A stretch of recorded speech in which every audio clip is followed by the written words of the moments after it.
I can't see a thing. Where are my glasses? There they are. Hello. I was going to do this, right? No, they're not there. Okay.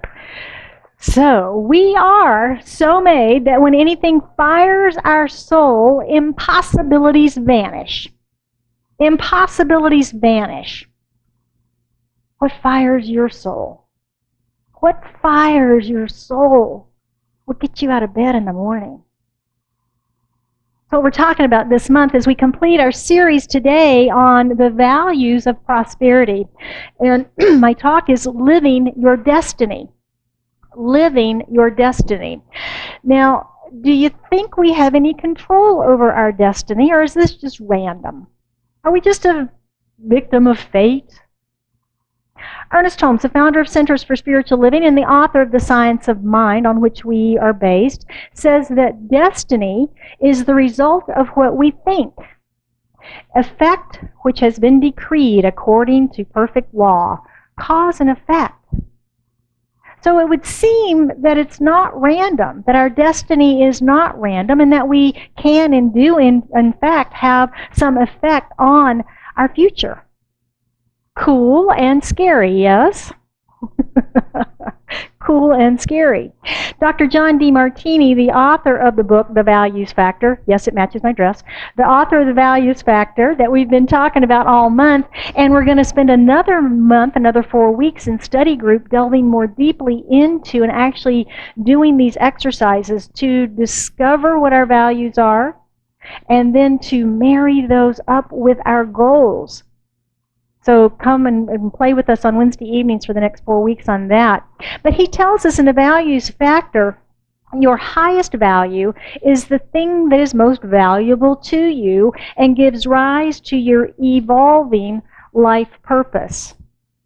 I think that's pretty cool, our evolving life purpose, which means we're always evolving. If we think back, way back to origins of mankind and where we are today, we can see that evolution of human beings, can't we? And we can even think in our own lives in the last few years, the evolution of things like technology, all of which is created through the human mind, right? So it is the evolution of us and the evolution, the evolving of our purpose. And as I think about the next 5, 10, or 20 years, wow, where will we go next? Where will we go next? Did anybody, Reverend Glenn, I saw posted the other day a video of some panoramic photos from the rover that's up on Mars right now. It was the most fascinating thing, surreal, to be basically bird's eye view on this little tracker thing sitting on Mars, and you could see Mars. It was wild, and just was a huge perspective to think that's happening now. That's happening now. I mean, even 25 years ago, imagining that was Buck Rogers stuff, right? Yeah, pretty cool stuff. So anyway, our ever-evolving purpose we're talking about, and there's in the story in the book that he relates about a workshop that he had in Canada. And one of the women came up to him afterwards and she said, you know, I really like this idea that you're talking about my highest value and doing what I love and that sort of thing, but I don't think I can ever get paid for it. You ever felt that way? You have a dream in your heart, something that you really, really want to do, and you go, how on earth am I ever going to get paid for this? And so he questioned her, so what is your highest value? And she says, oh, it's dancing. And she lit up. And he could see that that was really a true value. She said, but I don't think I'll ever be able to get paid for it. And he goes, well, I'm going to disagree with you. Why do you think that? And she said, well, look at me. I'm a little overweight. I'm a little on the old side of being a dancer. I don't see how that can work. And he said, well, I remember in the workshop you also indicated you had a very high value around travel. And she lit up again. She says, oh, yes, I do. I have a very high value around travel. And so he said, well, what if you combined those? She was intrigued. He said, what if you had a touring company of dancers that you would take to foreign countries and teach them the dance of the local country? And she lit up again. Oh my goodness, I love teaching the flamenco. I would love to take a group to Spain and teach them the local dance of flamenco right there in Spain. So that's how this works. There are ways to find that which lights us up and combine them to live our life's purpose. Cool stuff. So purpose, mission, telos, that's the Greek. Aristotle said that everything in nature has an end goal. It has a purpose. A knife is to cut. Shoes are to protect the feet or make them look cute, one of the two, right? Actually, they protect too, I guess. For us, it is what we are dedicated to, what is most inspiring and fulfilling to us, where we are most disciplined in our life. We talked about those 13 questions last week, and those were some of the things that were on there. Where are you most disciplined in your life? And also, again, what gets us up in the morning? What gets us out of bed in the morning? What are we inspired by? But I think it's very easy for us to become outwardly focused, isn't it? Outwardly focused on what other people think and what other people think we should do and how other people think we should show up, how we should behave, all of that sort of stuff. So we can get focused on the outside and lose track of what our true values are. We think of those then as dreams, daydreams even, right? Daydreams. And some of us have forgotten how to daydream because it's just not reality. Why would I want to do that? And yet we know our imagination is our most powerful faculty, most powerful creative tool that we have. It's interesting that even if we do that, we still will sometimes take actions, frequently take actions on those highest values that we have. And then we can be in conflict, can't we? Because if we're acting on our highest value and somebody else has got a should that we should be acting on, we might feel guilty if we're spending time doing the things that we love and not that, because they go, well, why were you doing that and not doing what I want you to do? And we feel guilty perhaps. And maybe we feel like we're doing everything that they want us to do, not doing what we want to do, and we get frustrated by that. So this can create illness, dis-ease, conflict within us. Because our highest values equal our purpose, equal our destiny.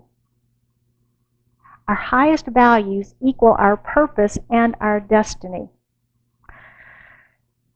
So right now, I would suggest that our lives are demonstrating our highest purpose today.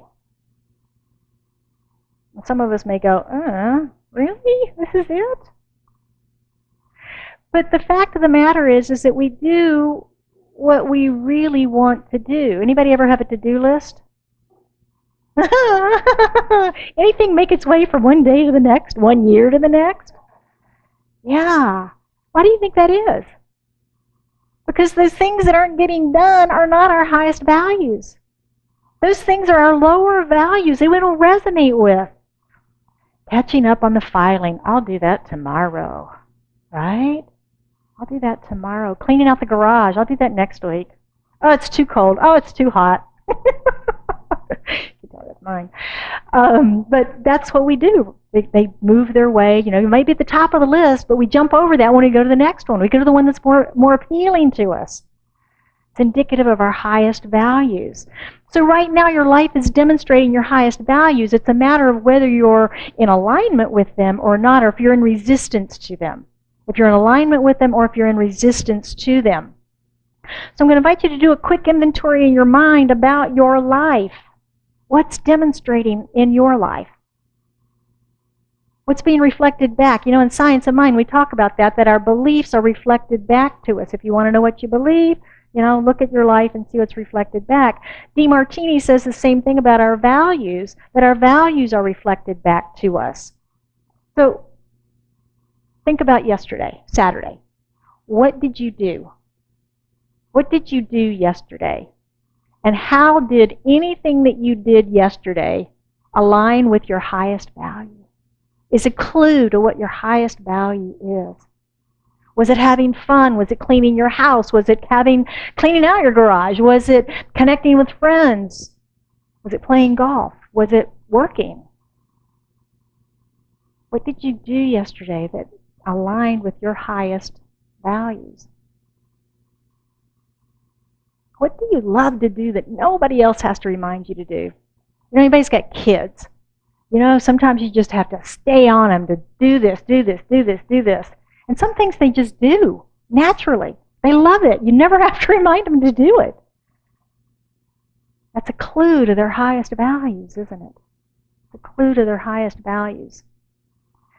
I was talking to some folks this week around this idea of values, and was kind of going through the process with one person about values, and the other person immediately went, "That's my value. That's my value too." And I just kind of went, "No, it's not. No, it's not. Our values are like our fingerprints, like our DNA. They're as individualized as we are. They're not the same. Now, we may share a value, but the absolute details of that value are going to be different. We may share the value of travel, but our destinations, our planning, our experiences, our motivations, all of that's going to be different. Just like John DeMartini says, he likes to travel and teach people his material. This other woman was going to go travel and teach dancing. So they had teaching in common, they had travel in common, but dancing and self-help, two different categories, right? I have a friend here that is head of the Red Cross, and has been very busy in the last year with all of the natural disasters and things happening in Houston and Florida. And as the leader of the Red Cross, he will take groups to those different places. So when I look at that, I think his highest value is probably service. I think his highest value is service. And then a second value would need to be travel, because he has to go at a moment's notice. He has to travel when it's inconvenient times, perhaps in his life and with his family. So travel and service he's got linked together for him. His other job is he's a caterer. Again, service, isn't it? Service. Yeah. So our mission, our purpose, and values are something that's within us already. It's something that's within us. But we get caught up in that external should stuff and forget who and what we are, and that we have this ability to allow that God stuff to manifest through us. John suggests that our highest values will ultimately determine our actions, and what you actually do now reveals what's most important to you. What you actually do now reveals what's most important to you. And I think we're all like that. We're all very selective in that realm, aren't we? That we really do gravitate to what we like to do, and we kind of back away from the things we don't like to do, or they fall on the bottom of that to-do list. I already said that part. I was going to tell you about the to-do list again, but I already did that. John suggests that we free ourselves from delusion.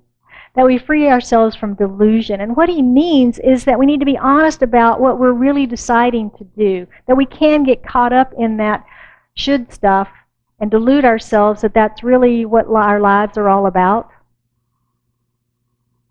But it's not. Because we're here to be what? Happy. We're here to be happy. He says our highest values are most fully expressed by what we spontaneously do. What do you spontaneously do when you walk into a room of people, crowded people? Do you walk up and start connecting with people? Or do you stand back and observe? Different values, right? Different values. What's your purpose for being there? I'm here to meet people. I'm here to network. I'm here to connect. I'm here to be of service. Those are all clues for us for what these highest values are. It's what we spontaneously do. He suggests that if we need outside motivation, not a highest value for us.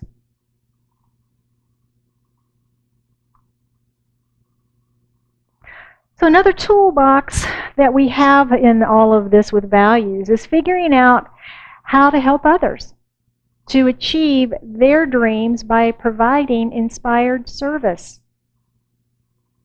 Now, we hear this from a lot of teachers, don't we? The idea of being of service to others in order to manifest our own good in our own lives. Zig Ziglar is a good example in his book, See You at the Top. He always said, you can have everything in life that you want if you will just help enough other people get what they want.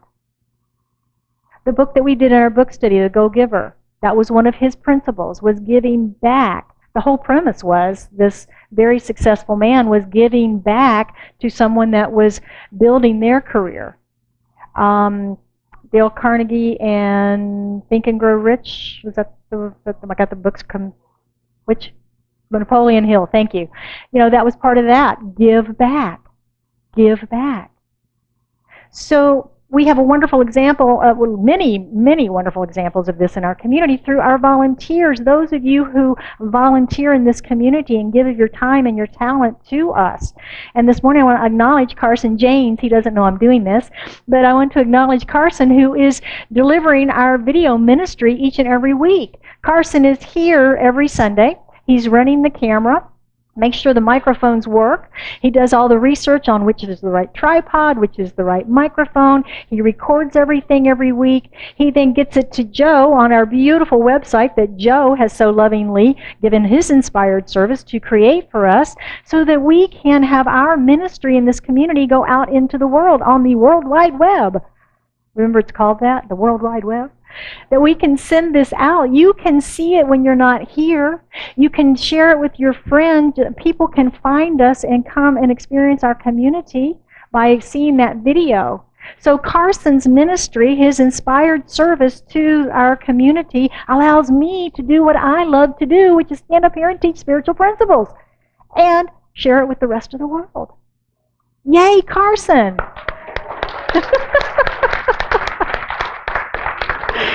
And yay, Joe, for getting it on the website to have a platform where it can go to, that people can find us.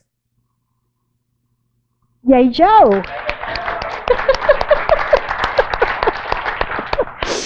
So I am so grateful for Carson and Joe and all of our extra special volunteers here that do so much for this community, that contribute so much. And it is giving that inspired service. He doesn't have to do this. He does this as a calling of his heart. Each one of them does. Joe's got better things to do.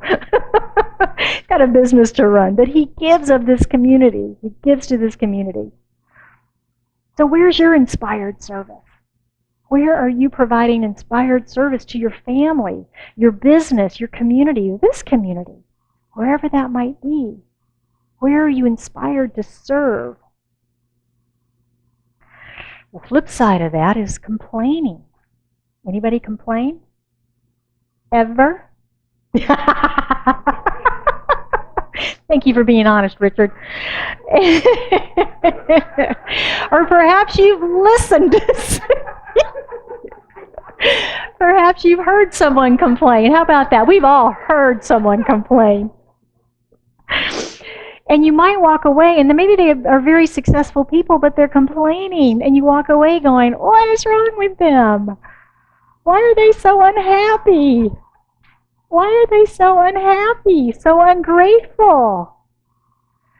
Well, there's a great example in the book that he tells a story of a woman who comes up to him after one of his conferences, and he knows the husband, and he knows that he's a very successful man out in the community, very busy, successful man.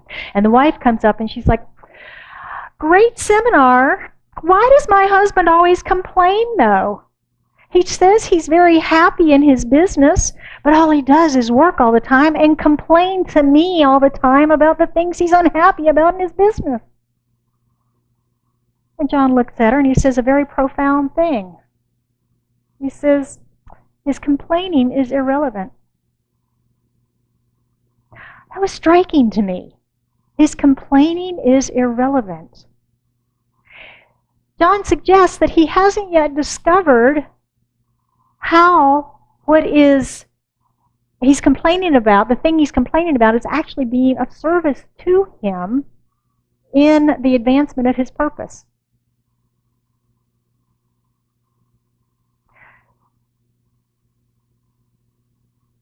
I'll use my example. I sometimes catch myself complaining about the busyness of my schedule. You all may have heard me do that once in a while. And I try not to do that anymore because I recognize it's not serving me, and I recognize that being busy, I'm as busy as I want to be. I have control of my calendar. I'm the one that has the power to say, no thank you, right? But I choose to be as busy as I am because I'm fulfilled by it. It advances my purpose on this planet to be as active as I am with you all, with my social life, with my real estate life, with anything and everything else that's on my calendar these days. But it serves my higher purpose in life, my evolving purpose in life. So when I'm complaining about something, I step back and go, okay, how is this serving me? Oh, it's teaching me better time management skills. It's teaching me what's really important and what I should say no to and allow someone else to step in and do.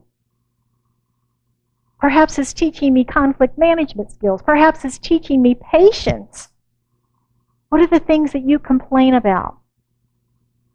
What are the things that you complain about? And how are they serving you? How are they helping you grow on your journey to your destiny? You know, a lot of times we think about challenges that we've had in the past. They were really tough and really hard to get through. But on the back side of it, I'm going to suggest we've always learned something. We've always grown from it. And that's what I think this principle is talking about. There's a great clue there when we complain, and we feel it when we complain. We can hear ourselves when we complain. Is to look at that and go, how's this serving me? How is this serving me? The funny ending of that story is that at the end of it, she's going, okay, I understand. Okay, I understand. But I still don't like it very much. In our relationship, I just never get to see him, and he's never, I get 2 weeks of it. And John just looks at her and he goes, your complaining is irrelevant. Your complaining is irrelevant because you are finding more advantages to staying in the relationship than to leave it. This is serving your higher purpose to stay here. Right? Yeah. So think about what you complain about and how that's really serving you. Our final tool for today, for creating a happy life, and that's what we're talking about, is to find links between our values. John says, link every action or experience that you find unfulfilling, that you cannot delegate, and that you feel you must do or face to your highest values. Create a link.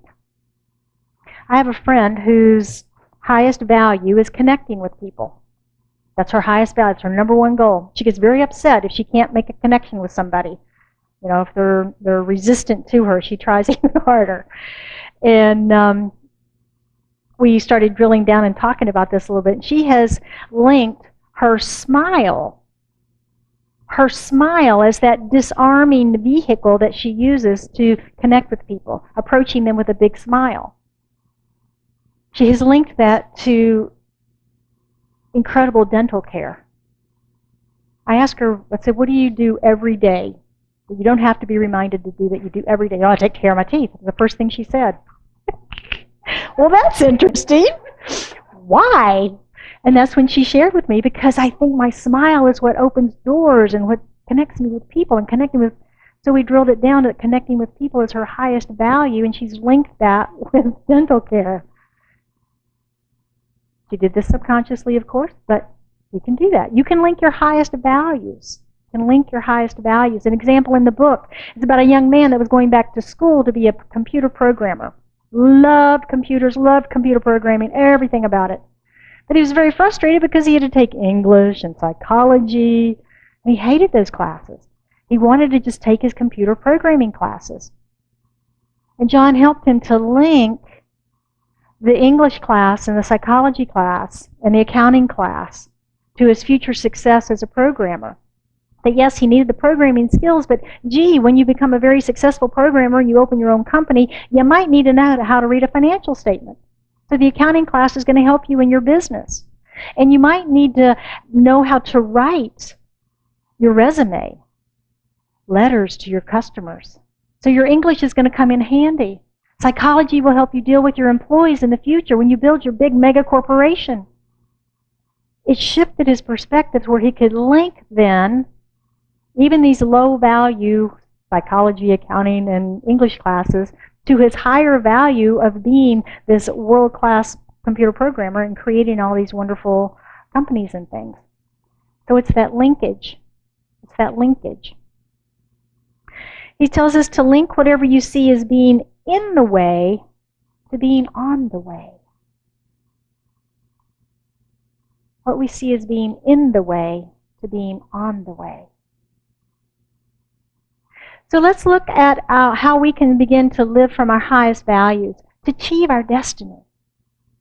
The first one is, your actions speak so loudly I cannot hear what you're saying. That's a quote from Emerson.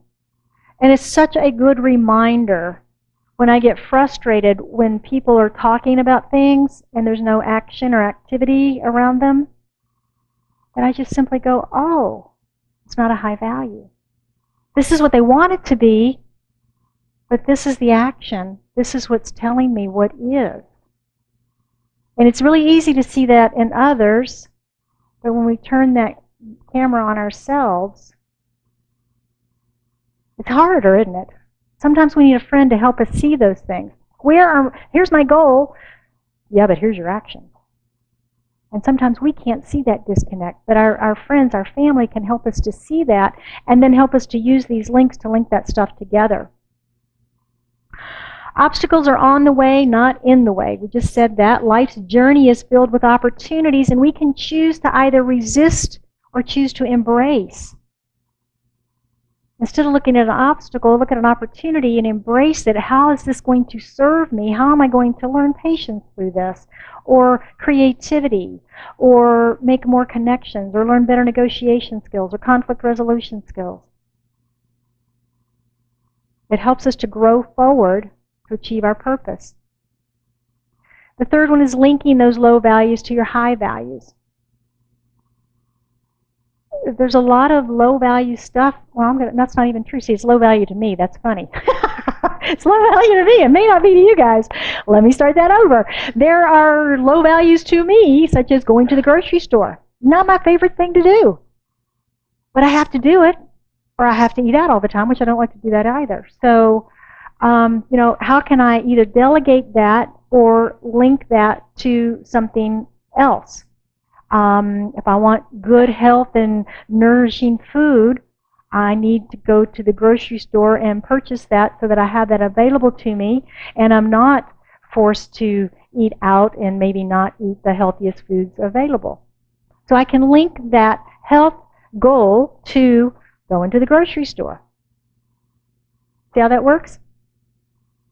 Number 4, transform your complaining. Look at what and why you complain, and ask how it's serving your highest values, your highest purpose. And isn't the basis of our complaints, usually they start with they didn't, they did, they said, if they would only. And it's usually because they are not performing to my standards. They're not driving right the way I think they should be driving. They didn't do it on time. They weren't nice enough in customer service. They, right? So putting our value standards on others creates conflict, doesn't it? Yeah. Yeah. Another example with this group that I was working with earlier in the week about that, we recognized that one of the values was appreciation. And when this person wasn't feeling appreciated in his business, would come home and take it out on the other person and try to demand appreciation out of that person, which wasn't a high value for this. So you can see where the conflict comes in. And see where the conflict comes in, that trying to place our values on another person doesn't work. Doesn't work. But understanding what they are, particularly in partnership, can be very valuable to us to doing that dance, can it? To doing that dance of understanding. So now when they have that conflict, now they have the language to be able to talk about it. Be able to talk about it. So discovering and living from our highest values allows us to give up some of those draining tasks that we have. We all have those, don't we? Something that just doesn't resonate with us, but it's a have to in life, like doing my taxes, those kinds of things. We just don't necessarily enjoy doing that, all of us. Some of us do, but not all of us. Things we procrastinate on, those are clues, right? Linking our goals and values empowers us to achieve them more quickly, and understanding that complaining is actually irrelevant and supports us achieving our destiny when we know what it is, and we're going to be able to move through that, embrace it, and resolve it. Helps us to move forward into our destiny. So I want to close out our series today with a quote from the book.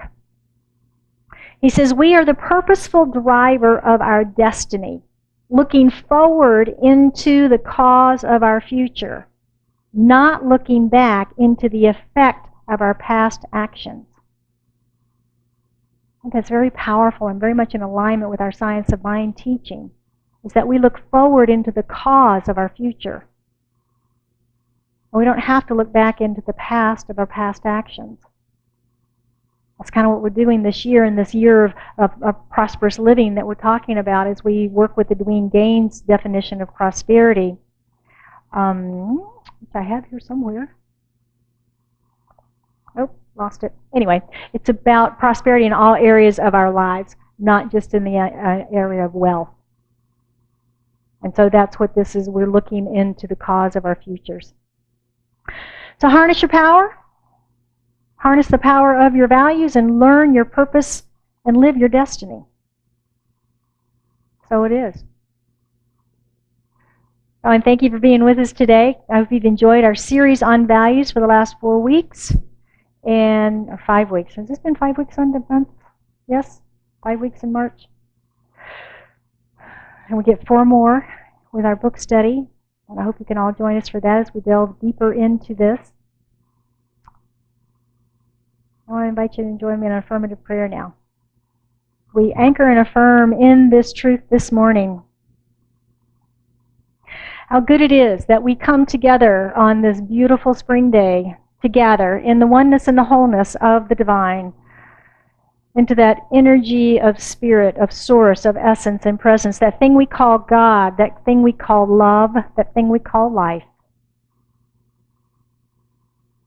Recognizing that all of it is here, now, present, for there's no place that it is not. It is all here, present, in, through, and as me, as an expression of it, and in, through, and as each one of us here gathered today. For we are all expressions of that individualized spirit, unique, whole, perfect, and complete. So recognizing this, I simply speak my word for and about each one of us this day, knowing, claiming, and accepting that we are each living to our highest values, our highest purpose, and our evolving destiny. As we experience this thing called life through us, as us, the highest levels of awareness, of service, of joy, of happiness, of peace, of harmony. And I know for anyone that has anything on their heart this day that they are seeking extra prayer support around, that we lift that into the conscious awareness right now. And we know healing, health, clarity, resolution, clarity, peace, balance, financial flow, whatever it may be, wholeness is revealed. So how grateful I am to just release this into the activity of law, into the activity of mind, knowing that the word spoken is the word made manifest. I release this and let it be, and we affirm together by saying, and so it is.